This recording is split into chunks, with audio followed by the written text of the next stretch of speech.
a commencé en 2012, quand je suis revenu sur l'exploitation familiale avec les parents. Le safran, ça me venait d'une découverte que j'ai fait en stage en termes de goût.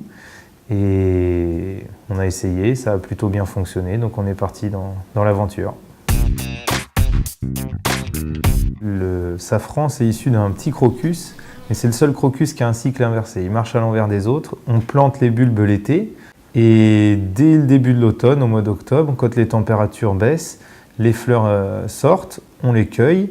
Il faut que les fleurs soient cueillies et émondées le jour où elles sortent de terre. Sinon, on a des fleurs qui vont flétrir, qui vont faner, et on va avoir un safran de moindre qualité. On va cueillir, nous, ici, entre 20 et 50 000 fleurs par jour. Et il faut, pour faire 1 gramme de safran, entre 150 et 200 fleurs en fonction des années et en fonction de la safranière. Et là, il est frais, donc après, il va falloir le passer au séchoir à pollen, où il va perdre 80% de son poids. Mais il faut vraiment prendre soin de prendre que la partie rouge du pistil, qui est la partie la plus gustative, parce que si vous tirez un petit peu plus, vous avez une partie jaune-orangée et une partie blanche qui n'ont aucun goût.